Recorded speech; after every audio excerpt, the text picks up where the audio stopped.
పరమగీత గ్రంథము 2వ అధ్యాయం 14వ వచనం. బండ సందులలో ఎగురు నా పావురమా, పేటుబీటలను ఆశ్రయించు నా పావురమా, నీ స్వరము మధురము, నీ ముఖము మనోహరము.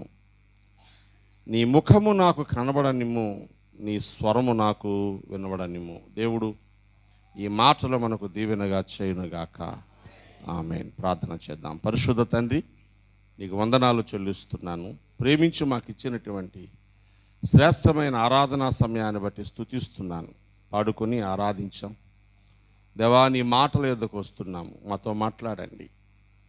నీకు ఇష్టలమై, నమ్మకస్తులమై, శక్తివంతమైన భక్తి జీవితాలు కొనసాగించడానికి కావలసిన కృప నీ మాటలు వింటుండగా మాకు అనుగ్రహించి మా హృదయాలను మీ కొరకు సిద్ధపరచుకోమని యేసు పరిశుద్ధ నామమున ప్రార్థించి వేడుకుంటున్నాను పరమ తండ్రి. ఆమేన్, ఆమేన్.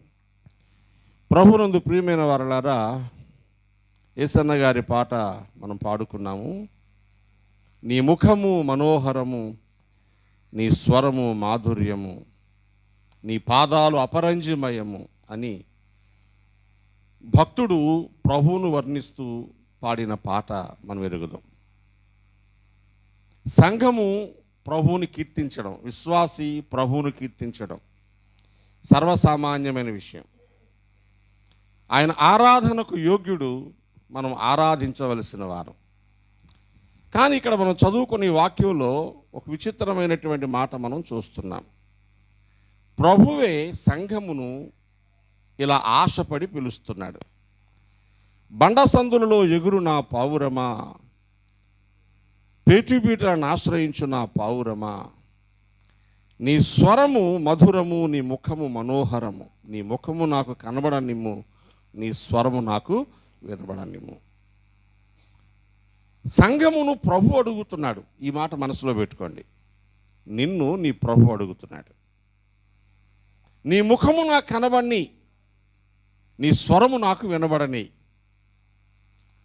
ఎంత గొప్ప మాటో. ఏముంది మన ముఖంలో? మీకు ఎప్పుడైనా అనుకున్నారా? నీ ముఖం నాకు చూపించవా, నీ స్వరము నాకు వినిపించవా అని ప్రభు ఒక విశ్వాసిని అడుగుతున్నాడు, సంఘాన్ని అడుగుతున్నాడు. ఏముంది మన ముఖంలో? ఏ హావభావాలు, ఏ ఫీలింగ్స్, ఏ ఎమోషన్స్ ఉన్నాయి మన ముఖంలో? అందరినీ అడగలేదండి. సంఘానికి ఒక పేరు పెట్టి ఆ పేరుకు తగ్గట్టు బ్రతికేవారిని అడుగుతున్నాడు. ఏమని పేరు పెట్టాడు? బండ సందులలో ఎగురు పావురం. దేవునికి స్తోత్రం కలిగినగాక. హల్లెలూయా. పావురమా అని పరిశుద్ధాత్మ దేవుణ్ణి పిలిచి ఆరాధిస్తాం. ఆయన మనల్ని పావురమా అన్నాడు. నా పావురము, నా కన్యక, నిష్కలంకురాలు, ఒక్కతే అని పిలిచినట్టు మనం చూస్తూ ఉంటాం.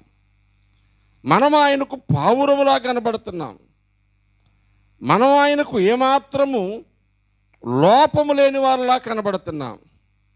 ఆయనకు ఇష్టమైన వారంగా కనిపిస్తూ ఉన్నాం. కానీ ఆ పావురం ఎలా ఉంటే ఇష్టం అంటే, అది బండ సందులలో ఎగిరే పావురమై ఉండాలి. దేవునికి స్తోత్రం కలిగినగాక. హల్లెలూయా. ఎలా ఉండాలి? ఏమిటి బండ సందుల్లో ఎగరడం? బండ సందుల్లో ఎగిరే మాటకు అర్థం ఏమిటి అంటే, సంఘము ఏ అనుభవం గుండా వెళితే, విశ్వాసి ఏ అలవాటు అనుభవం తన జీవితంలో కలిగి ఉంటే ఆ విశ్వాసితో ఆయన స్నేహం చేయడానికి ఇష్టపడతాడో, నీ ముఖము నాకు చూపించు, నీ స్వరము నాకు వినబడని అని అంటాడో, ఈ ఆరాధన సమయంలో మనం ధ్యానం చేద్దాం. యెహెజ్కేలు గ్రంథము మీరు చూడగలిగితే 22వ అధ్యాయము 30వ వచనంలో ఈ మాటలు మనకు కనిపిస్తాయి. యెహెజ్కేలు గ్రంథము 22వ అధ్యాయము 30వ వచనంలో బండ సందులు అంటే ఏంటో ఈ మాట మనం చూస్తాం. నేను దేశమును పాడు చేయకుండానట్లు ప్రాకారములను దిట్టపరచుటకు, బద్దలైన సందులలో నిలుచుటకు తగినవాడెవడని నేను ఎంత విచారించినను. ఈ మాటకు అర్థం ఏంటో తెలుసా? దేశమును పాడు చేయాల్సిన పరిస్థితి వచ్చేసింది. దేశము పాడైపోయింది. దేవునికి దూరం అయిపోయింది, దేవునికి నచ్చని పనులు చేస్తుంది. అందుకు దేవుని కోపము దేశాన్ని పాడు చేయడానికి సిద్ధమైంది. అయినా ప్రేమగల ఆయన ఏమనుకుంటున్నారంటే, ఎవడైనా ఒక్కడు నాకు జనములకు మధ్య గ్యాప్ వచ్చేసింది, బద్దలైపోయి సందులైపోయాయి. ఆ సందులలో ఎవరైనా నిలబడితే, నన్ను ప్రజలను కలిపి పట్టుకోగలిగితే, ఇరువురి మధ్య మధ్యవర్తిత్వం చేయగలిగితే, నేను నా కోపాన్ని మళ్లించుకుని దాన్ని క్షమిస్తాను అని ఎంత వెతికినా ఒక్కడో కనిపించలేదు. ఇక్కడ బద్దలైన సందులు, బండ సందులు అంటే అర్థం ఏంటి తెలుసా? ప్రజలకును దేవునికి మధ్య నిలవబడి దేవుని కోపం ప్రజల మీదకి రాకుండా బ్రతిములాడుకునేవారని అర్థం. దేవునికి స్తోత్రం కలిగినాయి గాక. సింపుల్గా అర్థమయ్యే భాషలో చెప్తే విజ్ఞాపనకర్తలు అంటారు. ప్రార్థనలు మన కొరకు మనం చేసుకోవడం, ప్రార్థనలు ఇతరుల కొరకు చేయడం. ఇతరుల కొరకు ప్రార్థన చేసేవారిని విజ్ఞాపనకర్తలు అంటారు. దేవునికి స్తోత్రం కలిగినాయి గాక. ఇప్పుడు ఎవరి ముఖం ఆయనకి బాగా ఇష్టం? ఎవరైతే ఇతరుల కొరకు విజ్ఞాపన చేస్తారో, ప్రార్థన చేస్తారో, ఇతరుల యొక్క కష్ట నష్టాలు, శ్రమానుభవాలు, బాధ, పాపము, పోరాటాల విషయమై దేవుని పాదాలు పట్టుకుంటారో అలాంటి వారంటే ఆయనకి చాలా ఇష్టం. ఇర్మియా గ్రంథం 5వ అధ్యాయం 1వ వచనంలో కూడా యెహెజ్కేలుతో మాత్రమే కాదు, ఇర్మియా ప్రవక్తతో కూడా మాట్లాడుతూ యెరూషలేమును గూర్చి ఆయన ఎటువంటి ఆసక్తి కలిగి ఉన్నాడో ఈ మాటలో చెప్తా ఉంటాడు. చూడండి, యెరూషలేము వీధులలో అటు ఇటు పరిగెత్తి చూసి తెలుసుకొనండి, దాని రాజవీధుల్లో విచారణ చేయుడి, న్యాయము జరిగించుచు నమ్మకముగా ఉండ యత్నించుచున్న ఒకడు మీకు కనబడిన ఎడల నేను దానికి క్షమించుదును. దేవునికి స్తోత్రం కలిగినగా. ఏంటి మాటకు అర్థం? యెరూషలేము, దేవుని ప్రజలు, దేవుని జనాంగము, దాని వీధుల్లో పరిగెత్తి చూడండి, పరిశీలించండి. న్యాయంగా బ్రతకడానికి ఎవడైనా ఒక్కడు ప్రయత్నం చేస్తే, నమ్మకంగా ఉండడానికి ఒక్కడు ప్రయత్నం చేస్తే నేను ఆ పట్టణాన్ని మొత్తం క్షమించేస్తాను అంటే ఒక్కడో కనబడలేదా? అనగా దేవుని కోపము ఆపగలిగేవారు, దేవుని ఆశ తీర్చగలిగేవారు ఒక్కరూ కనబడలేదా? కనబడలేదనే లేఖనం చెప్తుంది. యెహెజ్కేలు గ్రంథానికి రండి. యెహెజ్కేలు గ్రంథంలో 9వ అధ్యాయంలో 4-5 వచనాల్లో దేవుడు దేవదూతలను పిలిచి ఒక పని అప్పగించాడు. ఆ పని ఏంటో శ్రద్ధగా చూడండి ఒకసారి. 9వ అధ్యాయంలో 4-5 వచనాల్లో, యెహోవా యెరూషలేము నా పట్టణములో ప్రవేశించి చుట్టూ తిరిగి దానిలో జరిగిన అంటే అసహ్య కార్యాలను గూర్చి, పట్టణంలో జరుగుతున్న అసహ్యమైన కార్యాలను గూర్చి మూలుగులుడుచుచు ప్రలాపించుచున్న వారి లలాటముల గుర్తు వేయమని వారికి ఆజ్ఞాపించి. ఒక్క నిమిషం నా వైపు చూడండి. ఊరిలో జరుగుతున్న చెడ్డ పనులు, చెడ్డ కార్యాలు, పాపాన్ని బట్టి అయ్యో ఇలాగైపోతుంది ఏంటయ్యా ఈ ఊరని ఎవరైనా మూలుగుతూ ప్రార్థన చేసేవారు కనబడితే వాళ్ళ నుదుటి మీద గుర్తు వేయమని ఒక సిరాబుడ్డి ఇచ్చి దేవదూతలు పంపించాడు. ఇప్పుడు చూడండి ఏం జరిగింది.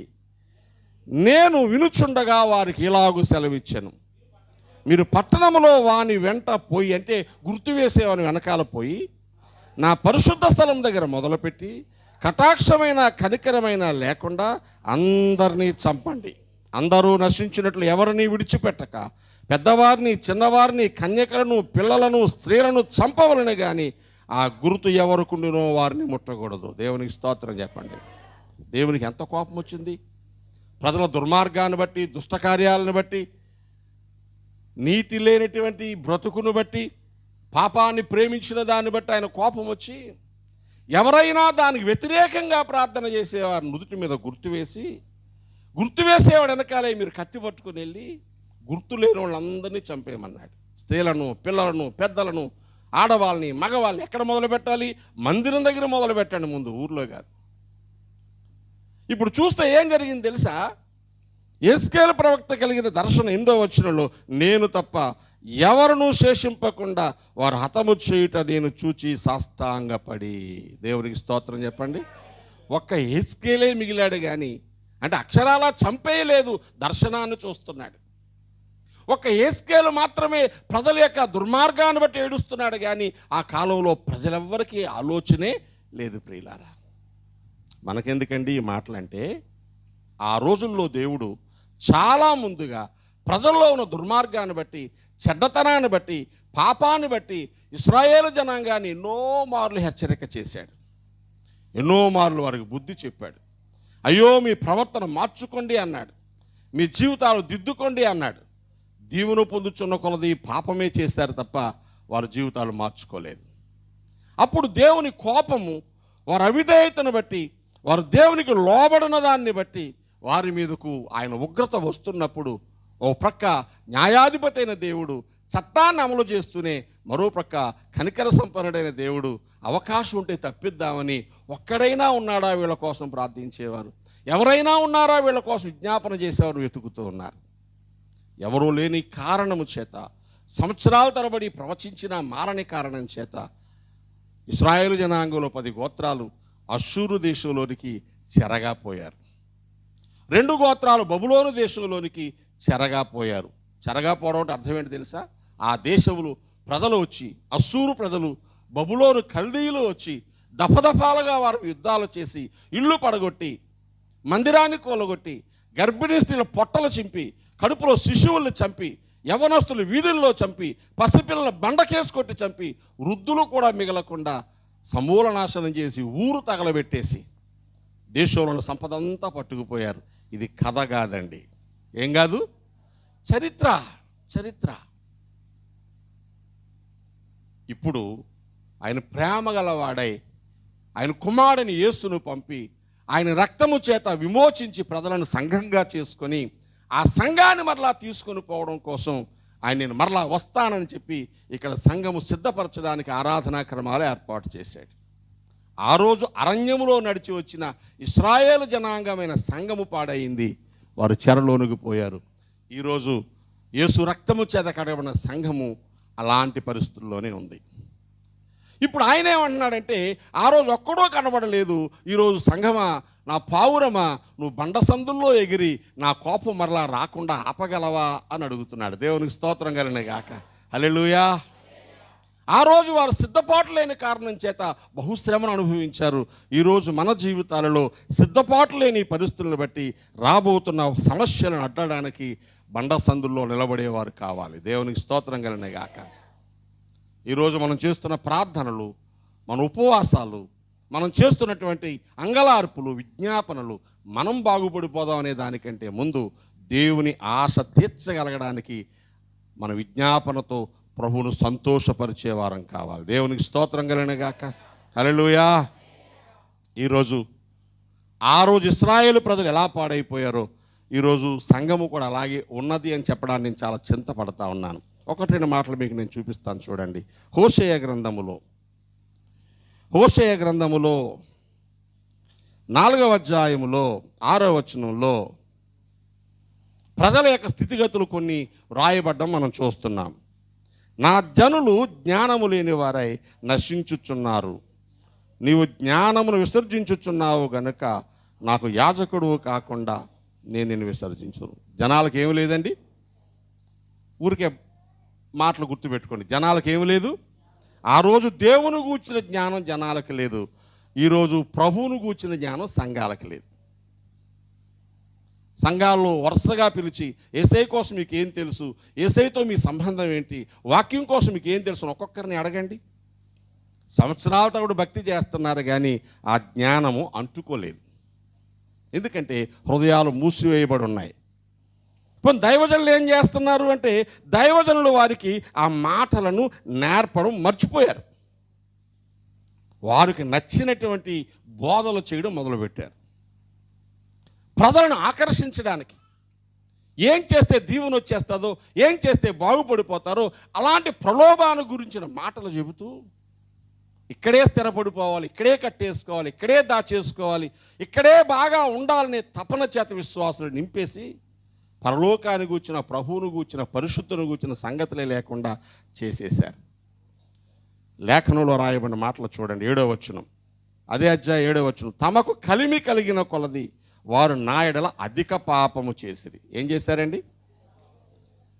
సంపద పెరుగుతున్న కొలది పాపం. ఇల్లు లేనప్పుడు క్రమంగా దేవుని సంధికి వచ్చేవారు ఇల్లు కట్టుకోగానే మందిరాలు నిర్లక్ష్యం చేస్తారు. కలిమి కలిగిన కొలది ఏం చేస్తున్నారు? ఆర్థికంగా స్థితిగతులు బాగోలేనప్పుడు అయ్యో నా దేవా నువ్వే దిక్కని ప్రార్థన చేస్తూ మందిరాలకు వచ్చేవారు డబ్బులు కాస్త రాగానే 4 డబ్బులు జేబులో మిగలగానే మందిరాలు ఆరాధనలు నిర్లక్ష్యం చేస్తారు. ఉద్యోగాలు రాకమునుపు దిక్కులేదు బాబు అని ఏడ్చినోళ్ళు ఉద్యోగాలు రాగానే ప్రార్థనలు ఎగ్గొడతా ఉంటారు. ఫోన్ అంటే ఏంటో తెలియని మనకి ఈరోజు సెల్ ఫోన్ రాగానే గుళ్ళో నుంచి ఫోన్ పట్టుకొని బయటకు పోతాం. ఇంతకంటే దుర్మార్గం ఇంకోటి ఉందా?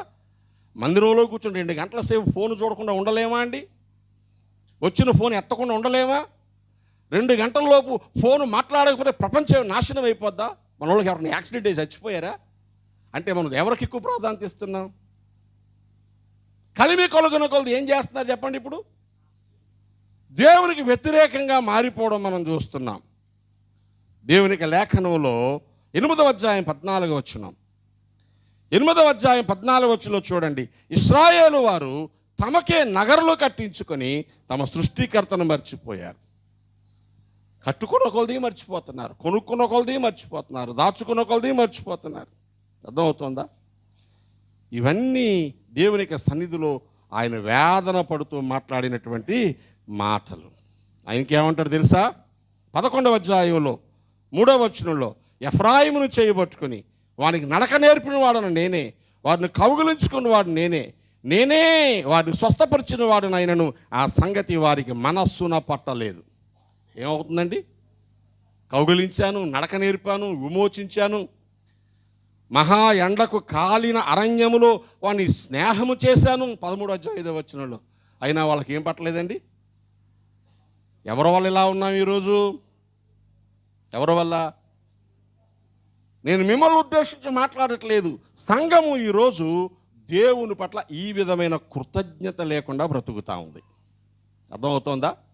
ఆ రోజు ప్రజలు ఎలాగైతే ఇష్టానుసారంగా బ్రతికారో, మేడల మీద బలిపీఠాలు కట్టేసి ఆకాశరానికి ధూపం వేసి, మనుషులేమో కట్టెలేరుకొచ్చి అగ్గిరాజు పెడతా ఉంటే, ఆడవాళ్ళేమో పిండి పిసికి రొట్టెలు చేసి ఆకాశరాణి అనేటువంటి దేవతకు వారు ఆరాధన చేశారు.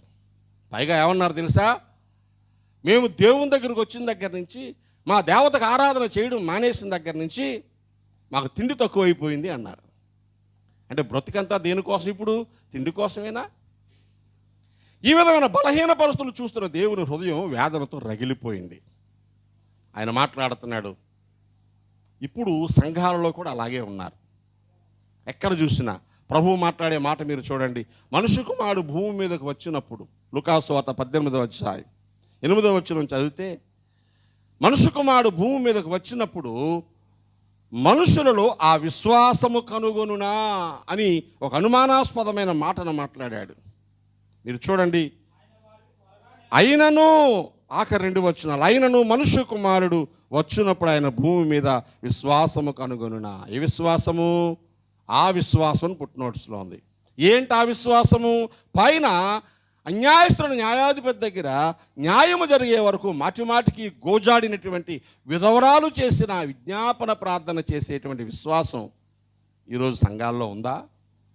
అలాంటి విశ్వాసం కనుగొంటాడా? అంటే అర్థం ఏంటి?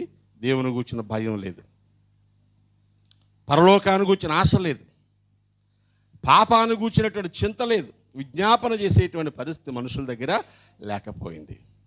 ఈ పరిస్థితుల్లో సంఘంలోని వ్యక్తులను పిలుస్తున్నాడు. బండ సందుల్లో ఎగురు నా పావురమా, నాకు మనుషులకు మధ్య, పాపములో ఉన్నవారికి నాకు మధ్య, శ్రమలో ఉన్నవారికి నాకు మధ్య నువ్వు నిలవబడగలవా? నీ ముఖము నాకు చూపించగలవా? దేవునికి స్తోత్రం కలుగునుగాక. హల్లెలూయా. ఈరోజు సంఘము చూస్తే ఎలాగుంది, లోకం చూస్తే ఎలాగుందో తెలుసా? మీకు తెలియంది కాదు కదా. మునుపటి కంటే విస్తరించిన భక్తి చేస్తూ, సంఘానికి భిన్నముగా వ్యతిరేకంగా వ్యక్తులను తయారు చేస్తూ, కొత్త దేవుళ్లను దేవతలను సృష్టిస్తూ, ఎవరిని ఆరాధించినా సామరస్యంతో ఉండాల్సిన మన దేశంలో కూడా ఒక మతం వారు మరొక మతం వారి మీద ద్వేషాన్ని పెంచుకొని కొట్టి అల్లర్లు చేసి గొడవలు చేసి మనుషులను చంపేసే పరిస్థితికి వచ్చి దేవుని బిడ్డలకు స్వేచ్ఛ లేకుండా ఒక ప్రక్కపోయింది. మరొక ప్రభుత్వాలు పట్టించుకోవాల్సిన ప్రభుత్వాలు ఏం చేస్తున్నాయి? నోరు మూసుకొని కూర్చుంటున్నాయి. ఒక మతాన్ని సపోర్ట్ చేయకూడదు, అన్ని మతాలు సమానమైన రాజ్యాంగం చెప్తా ఉంటే ఒక మతాన్నే సపోర్ట్ చేస్తూ, ఒక దేవుడినే సపోర్ట్ చేస్తూ దేశ ఉన్నతమైన అధికారులు సైతం వారికి నచ్చిన చట్టాలు చేసుకుంటూ వెళ్ళిపోతున్నారు. ఓ ప్రక్క సంఘంలో భక్తి తగ్గిపోయింది, ఓ ప్రక్క లోకంలో దేవుని వ్యతిరేకమైన నియమాలు పెరిగిపోయాయి, ప్రభుత్వాలు సహకరించకుండా మారిపోతున్నాయి, నమ్మకంగా సేవ చేస్తున్న వారికి శ్రమ తప్ప ఏమీ మిగలట్లేదు. ఇక సంఘాల్లో భవిష్యత్తు ఏముంటుందో తెలుసా మీకు? ఒకప్పుడు సండే స్కూలు పిల్లల్ని అమ్మనాన్నలు పంపించేవారు. సండే స్కూల్లో వచ్చిన పిల్లలు యవనస్తులు సంఘమై భక్తిగా సంఘాలు ఉండేవి. ఈరోజు పిల్లల్ని ఆటపాటలకు పంపిస్తున్నారు కానీ సండే స్కూల్ పంపించట్లా. పైగా లోకంలో సండే స్కూల్కి వెళ్ళాల్సిన పిల్లల్ని వాళ్ళే ఆపేసి రకరకాల ప్రోగ్రామ్స్ పెడుతున్నారు. కావాలని ఆదివారం ప్రైవేట్ క్లాసులు పెడుతున్నారు. వారం అంతా చదువు చెప్పక్కర్లేదా? ఆదివారమే ప్రైవేట్ క్లాస్ పెట్టాలా? అప్పుడు చెప్పాలి మా పిల్లల్ని ఆదివారం పంపం, వారంలో ఒక రోజు ఎక్స్ట్రా పెట్టండి, ఒక గంట ఎక్స్ట్రా పెట్టండి అని చెప్పాలి. మనం చెప్పం. ఆదివారం దేవుని సంధికి రమ్మడానికి బదులు అక్కడ పంపిస్తున్నాం, కావాలని మన పిల్లల్ని బలి చేస్తున్నాం. వాళ్ళు ప్రాక్టీస్ అది.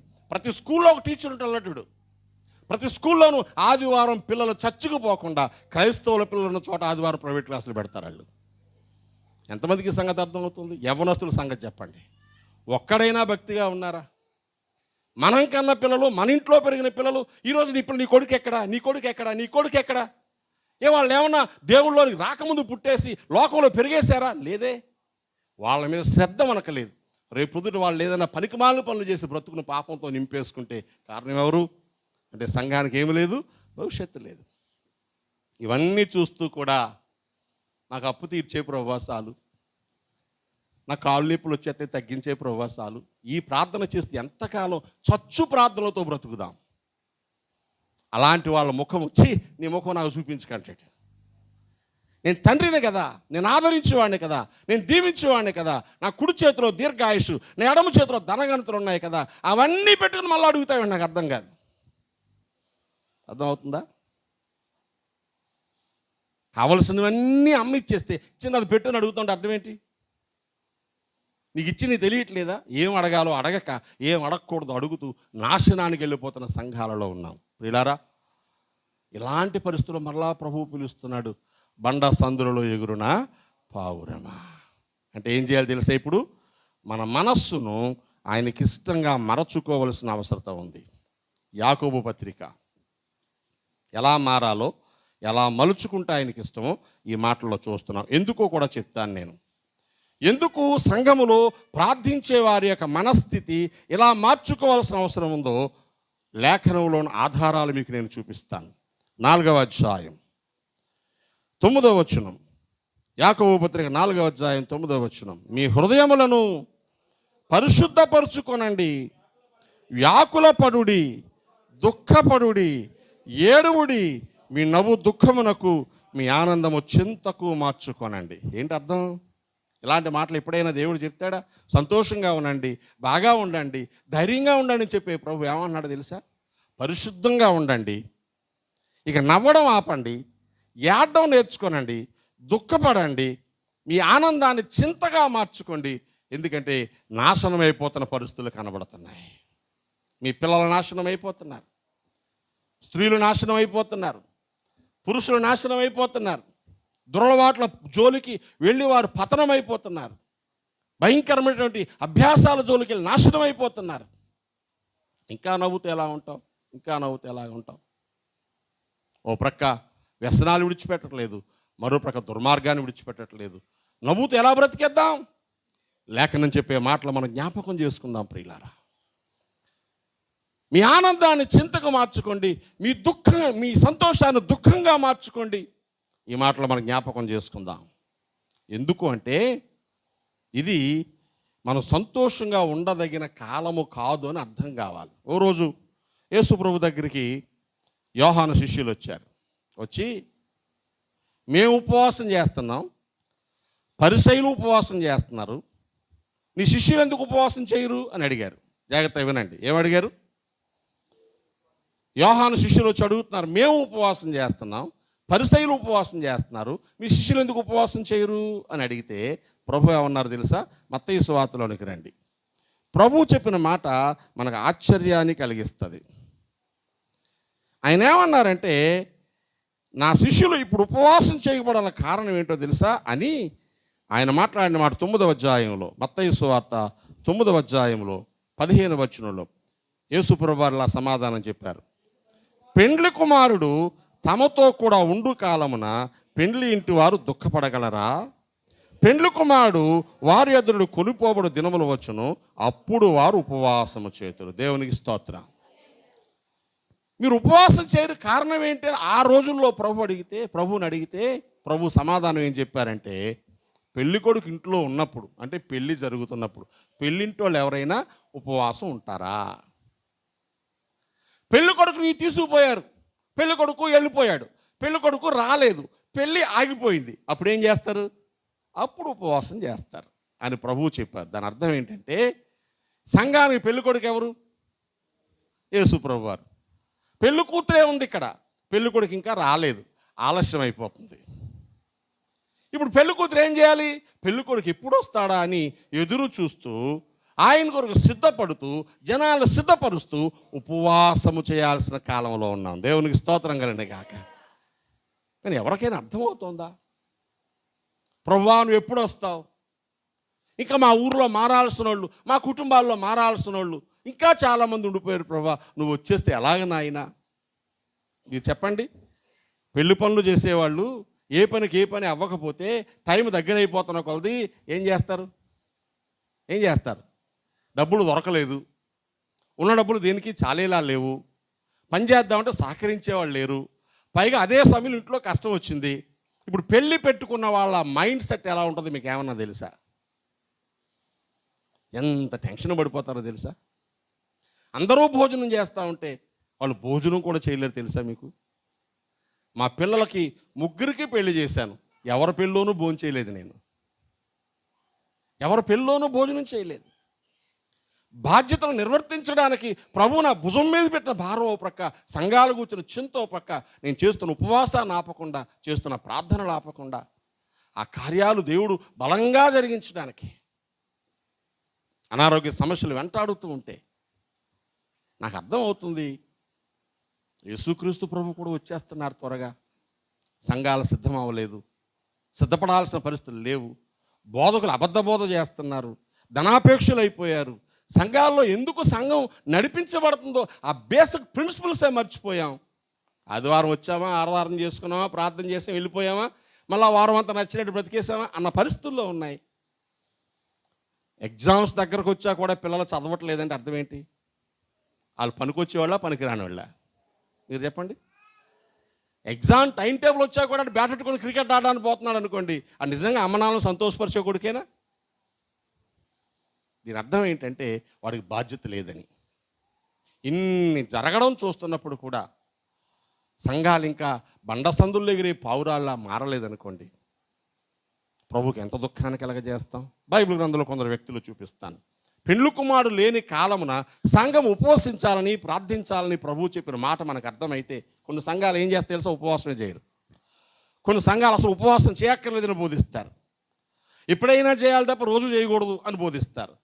అంత ఉపవాసాలు చేయాల్సిన అవసరం లేదని బోధిస్తారు. కానీ వాక్యం ఏం చెప్తుంది?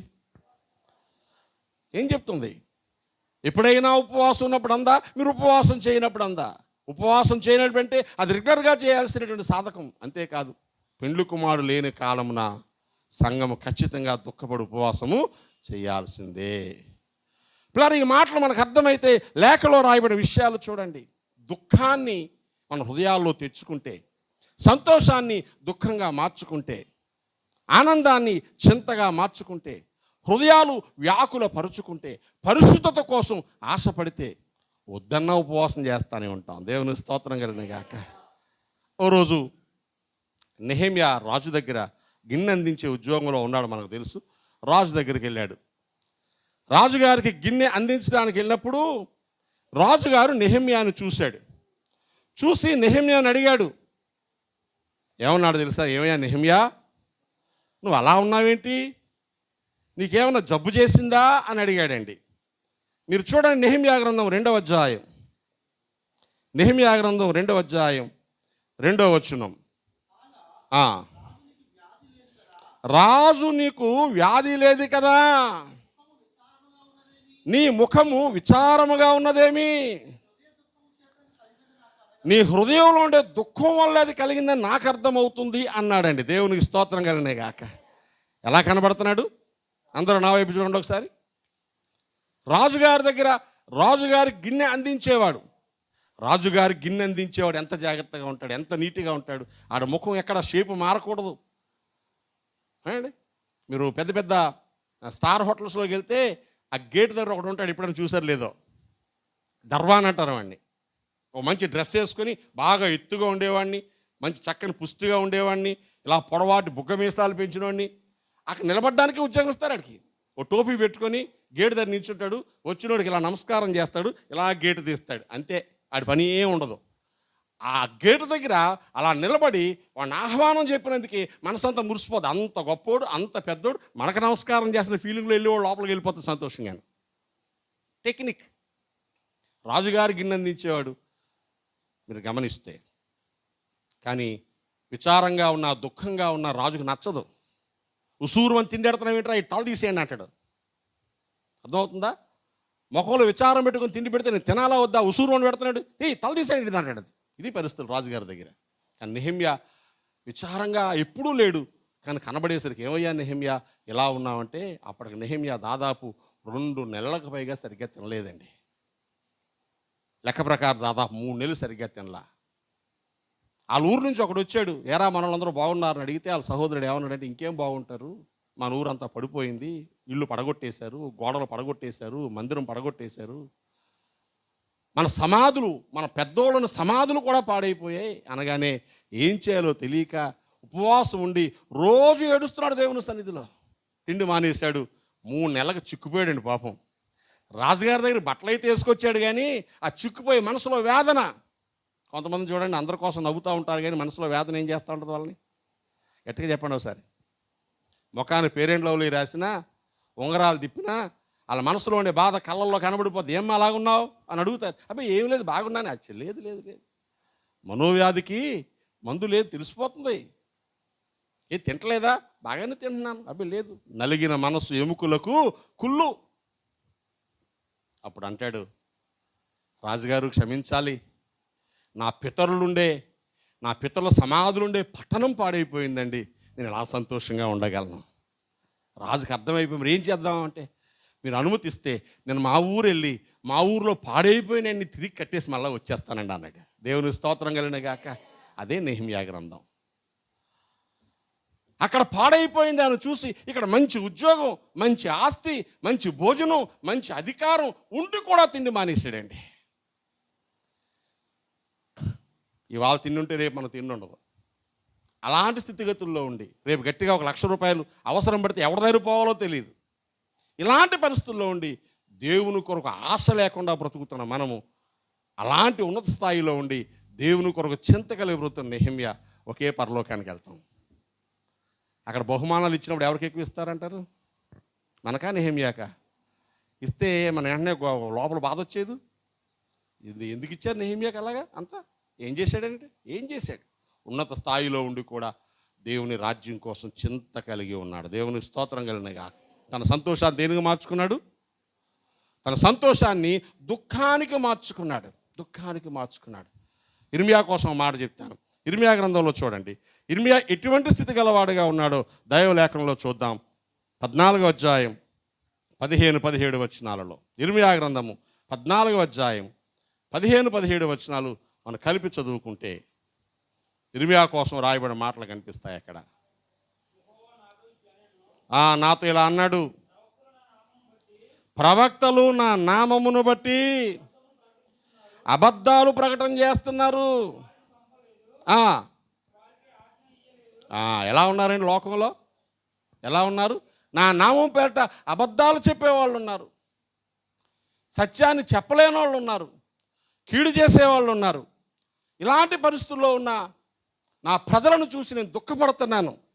కానీ ఈ మాటలు చెప్తున్నప్పుడు ఇర్మియా ఎలాంటి ఫీలింగ్స్లో ఉన్నాడో 13వ అధ్యాయంలో కూడా చూడండి.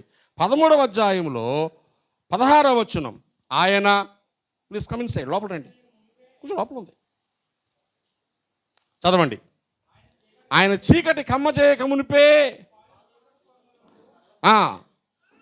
మీ పాదములు చీకటి కొండలకు తగలక మునిపే వెలుగు కోసం మీరు కనిపెట్టుచుండగా ఆయన దాని గాఢాంధకారంగా చేయక మునిపే యెహోవా మహిమ గలవాడనని కొనియాడుడి. అయినను ఆ మాట విననుల ఎడల మీ గర్వమును బట్టి నేను చాటున ఏడ్చుదును. ఏం చేస్తానన్నాడండి? ఇర్మియాకేమి తిండి లేదా, ఇల్లు లేదా, ఆస్తులు లేవా? మీకు తెలుసా, ఇర్మియా జైల్లో ఉండి కూడా భూములు కొన్నాడు. ఇర్మియా గ్రంథం చదివితే జైల్లో పెట్టేశారు ఇర్మియాని, ప్రవచిస్తున్నాడని. జైల్లో ఉండి కూడా భూములు కొన్నాడు. ఆస్తిపరుడే. ఈ మాట చెప్పడానికి అది వాడాను నేను. కుటుంబం ఉన్నవాడే, స్థితిగతులు ఉన్నవాడే, కానీ ప్రజలు మారలేనందుకు ఏం చేస్తున్నాడండి? చాటును ఏడుస్తున్నాను అన్నాడు. మారని ప్రజలను బట్టి చాటును ఏడుస్తున్నాను. మరో ప్రక్క ఇర్మియా ప్రవచించిన ప్రజలు మారకపోతే, ఓ ప్రక్క వాళ్ళు కొట్టబడతా ఉంటే, వారి జీవితాల్లో నాశనం వస్తూ ఉంటే, ఇర్మియా ఏడ్చినటువంటి ఏడ్పు విలాపవాక్యాల్లో రాయబడింది. చూడండి దయచేసి. విలాపవాక్యాలలో ఇర్మియా చేసిన అంగలార్పు, ఇర్మియా యొక్క కన్నీళ్ళు, ఇర్మియా చేసినటువంటి ఆ రోదన ధ్వని ఎంత దారుణంగా ఉందో. 2వ అధ్యాయం 11వ వచనం. విలాపవాక్యములు 2వ అధ్యాయం 11వ వచనం. జనుల కుమారి కలిగిన నాశనము చూడగా నా కన్నులు కన్నీటి చేత క్షీణించుచున్నవి. ఏమైపోయాడండి? నా దేశంలో ప్రజలు శ్రమపడడం చూశాను, బాధపడడం చూశాను, దుఃఖపడడం చూశాను. అది చూసి నా కన్నులు ఏమైపోతున్నాయి? కన్నీళ్లతో క్షీణించిపోతున్నాయి. అవసరమా ఇర్మియా అంటే? ఈరోజు సంఘము ఏమి చేయాలో నేర్పడానికే దేవుడు కొంతమంది భక్తుల జీవితాలను ఇలాగున ఏర్పాటు చేశాడు. ప్రియులారా, మన బ్రతుకులలో పెండ్లు కుమారుడు లేని కాలం, యేసయ్య త్వరగా రావాల్సిన కాలం, పాడైపోతున్న సంఘం, వ్యతిరేకంగా మారిపోతున్న పరిస్థితులు, పరిశుద్ధత లేకుండా బ్రతుకుతున్నటువంటి భక్తులు, అసలు శిస్తులైన వాక్యాన్ని విడిచిపెట్టి కల్పనా కథలు చెప్పుకుంటూ సంఘాలని పాడు చేస్తున్న కాపరులు, ఈ పరిస్థితుల మధ్య ప్రభు ఆశ ఏంటో తెలుసా? అయ్యో నా పావురమా, నిష్కలంకురాలా, బండ సందులలో ఎగురు. నువ్వు బండ సందుల్లో ఎగిరితే, బద్దలైపోయిన సందుల్లో నిలవబడితే, నేను దేశాన్ని పాడు చేయకుండా నువ్వు కన్నీరు కార్చగలిగితే, నీ ముఖము నాకు చాలా సంతోషం. దేవునికి స్తోత్రం కలిగినే గాక. ఇంకో మాట చూడండి, భక్త పౌలు యొక్క ఆలోచన చూద్దాం. రోమాపత్రిక 9వ అధ్యాయం మొదటి 2 వచనాలు చూస్తే, యేసు ప్రభును సంపాదించుకోవడానికి ఎన్నో రకాల శ్రమలు అనుభవించి తనకున్నవన్నీ వదిలేసిన పౌలు గారు ఇప్పుడు ఏం చెప్తున్నాడు తెలుసా? నాకు బహు దుఃఖమును నా హృదయంలో మానని వేదన ఉన్నాయి. యేసునందు నిజమే చెప్పుచున్నాను, నేను అబద్ధం ఆడలేదు. పరిశుద్ధాత్మయందు నా మనస్సాక్షి నాతో కూడా సాక్ష్యం ఇస్తూ ఉంది. ఈ మాట చూడండి. సాధ్యమైన ఎడల నా జాతి వారి కోసం, నా సహోదరుల కోసం నేను క్రీస్తులో నుండి వేరే శాపగ్రస్తున్నై ఉండకూడదు. ఈ మాటకు అర్థం ఏంటి తెలుసా? నా వాళ్ళను ప్రభువు మారుస్తాను అంటే, రక్షిస్తాను అంటే, అందుకు నరకానికి పంపించేసిన కూడా వెళ్ళిపోతాను అన్నాడండి. అర్థమవుతుందా ఈ మాటలు? పౌలు గారు, మీ వాళ్ళందరినీ మార్చేస్తాను, దానికి బదులు నరకానికి వెళ్ళిపోతావంటే, నన్ను నరకంలో వేసేసి మా వాళ్ళందరినీ కాపాడుతావంటే అందుకు నేను కూడా రెడీ ప్రభు అంటున్నాడు. దేవుడికి స్తోత్రం కలిగిన గాక. మనం ఏమనుకుంటున్నాం? మనం బాగుంటే చాలు, ఎవడెలా పోయినా పర్వాలేదు.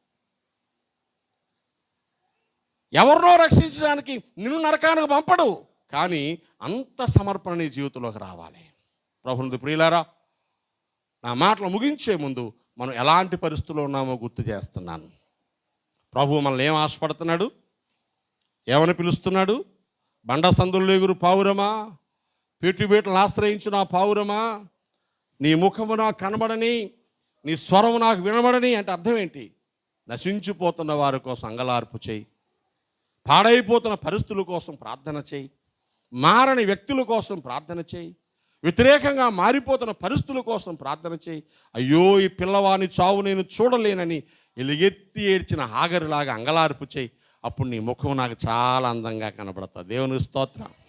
ఈ సమయంలో ప్రభు భారాన్ని పంచుకొని ప్రార్థించేవారు కావాలి.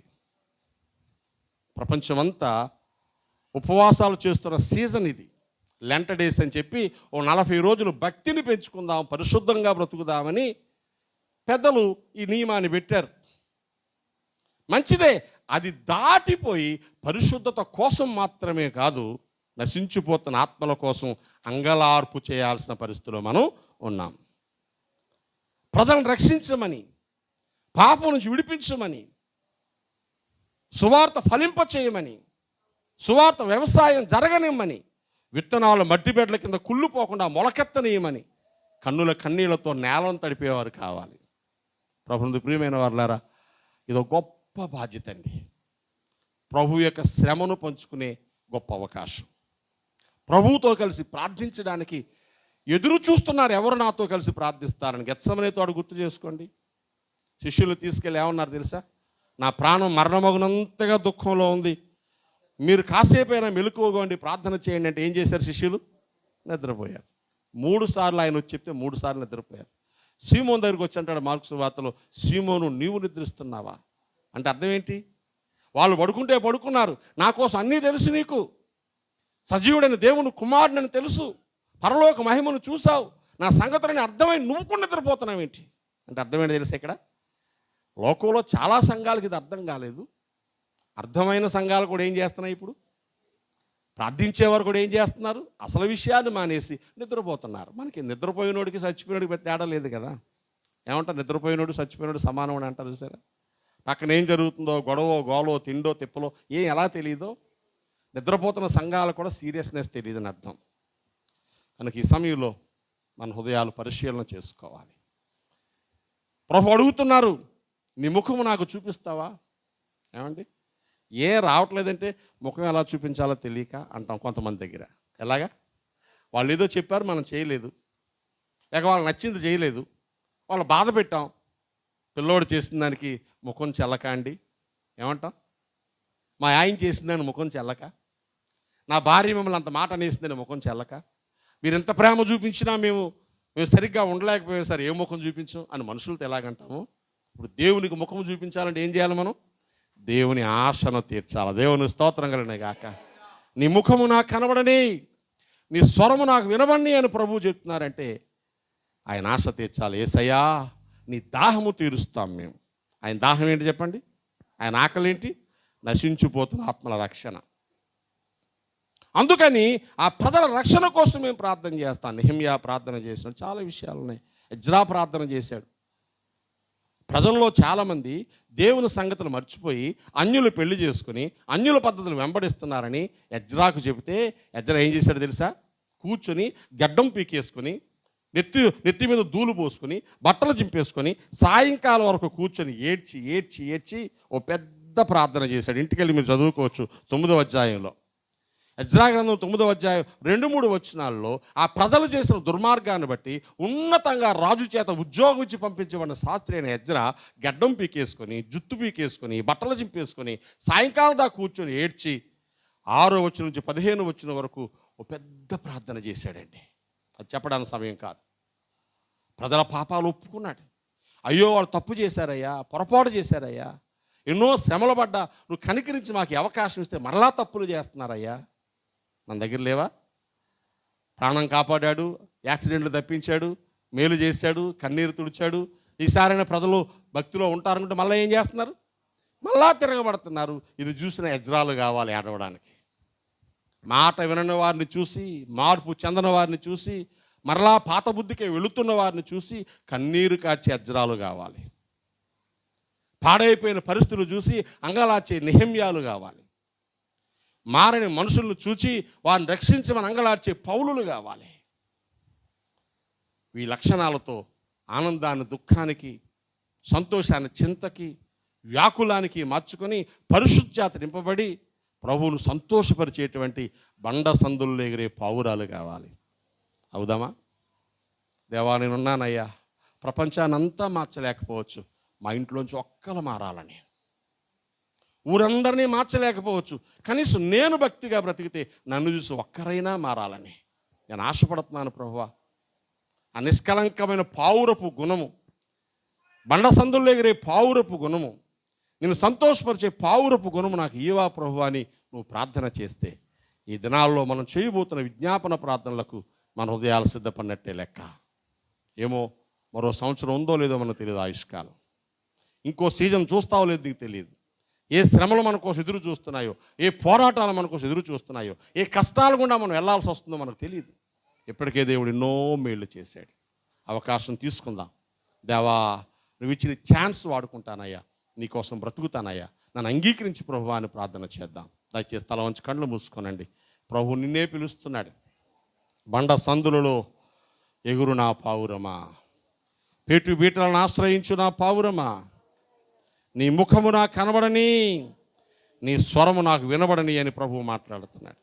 నువ్వు చెప్తావా, ప్రభువా నా ముఖము నీకు చూపిస్తానయ్యా, నేను సిద్ధపడతానయ్యా, నేను ప్రార్థిస్తానయ్యా, నేను కన్నీరు కారుస్తానయ్యా, నశించిపోయే వారి కోసం అంగలారుస్తాను ప్రభువా, మారని నా కుటుంబం కోసం కన్నీరు కారుస్తాను నాయన, క్రమంగా లేని సంఘాల కోసం అంగలారుస్తాను నాయన, సువార్త పరిచర్య కోసం ప్రార్థిస్తాను నాయన, దైవజనుల యొక్క సంసిద్ధి కోసం ప్రార్థిస్తాను నాయన, నా దేశ రక్షణ కోసం ప్రార్థిస్తాను నాయన అని చెప్పగలవా? ఒక చిన్న తీర్మానం చేసుకో. ఆశపడ్డ వాళ్ళు మీ కుడి చేతిని పైకెత్తి ప్రభు సందులో మీరు చేసుకున్న తీర్మానాన్ని ప్రభువుతో చెప్పుకుంటూ, దేవా నేనున్నానయ్యా, నన్ను కనికరించయ్యా, నన్ను సిద్ధపరచయ్యా, ప్రభువా నా బ్రతుకు పట్ల మీ సంకల్పాన్ని జరిగించయ్యా అని మనం ప్రార్థన చేద్దాం. దేవా నీ సన్నిధిలో, దేవా నీ సన్నిధిలో, దేవా నీ సన్నిధిలో మేము ఉన్నాం. మా ముఖము చూడాలనుకుంటున్నాం, మా స్వరం వినాలనుకుంటున్నాం. మా తండ్రి, మేము అంగలార్చు వారంగా, రోదన విద్య చేయు వారంగా, జరుగుతున్నటువంటి హే కృత్యముల గూర్చి మూలుగులుచు ప్రార్థించు వారముగా, దేశాన్ని పాడు చేయకుండా బద్దలైన సందుల్లో నిలవబడే వారముగా, నన్ను చూసైనా నా కుటుంబాన్ని, మా ఊరిని, మా సంఘాన్ని నువ్వు దీవిస్తావేమోనని నీతిగా నమ్మకంగా ఉండడానికి ప్రయత్నం చేస్తున్న ఆ ఒక్కనిలాగా నేను ఉండాను, సహాయం చేయమని మనం ప్రార్థన చేసుకుందాం. ప్రార్థన చేసుకుందాం. ఎవరి మట్టుకు వారే ప్రార్థన చేసుకోండి. పరిశుద్ధ తండ్రి, నీకు వందనాలు చెల్లిస్తున్నాం. నీ నామ మహిమార్థమై మీ సన్నిధిలో నిలిచిన నాతో మాతో మాట్లాడుతున్నాం. నీకు అనుకూలమైన భక్తి జీవితం జీవించడానికి, మీ చిత్తాన్ని చేస్తూ సాగిపోవడానికి మాకు నేర్పించండి. ఎటువంటి ముఖము, ఎటువంటి స్వరము నీకు ఇష్టమో, పరమునకు వినబడేటువంటి స్వరం, ఉపవసిస్తున్న ఆనందదాయకమైన ముఖము, ఆత్మల రక్షణ కోసం అంగలార్చే ముఖము మా హృదయాల్లో మాకు దయచేయండి. మా ముఖ రూపం మార్చండి. ఆశపడి ప్రార్థిస్తున్న ప్రతి బిడ్డతో దేవుని నుంచి మా పితరుల యొక్క వేదన భారం మమ్మల్ని పట్టి ఈ దినాల్లో మీ రాకకై, మీ రాజ్య విస్తరణకై నా వంతుగా నేను చేయాల్సిన ప్రయాసమును, పోరాటమును కొనసాగించడానికి కృప చూపించమని, ఈ మాటలు మాలో ఫలింపచేయమని తీర్మానించిన ప్రతి బిడ్డతో దీవెనొచ్చమని యేసు పరిశుద్ధ నామమున ప్రార్థించి వేడుకుంటున్నాను పరమ తండ్రి. ఆమేన్.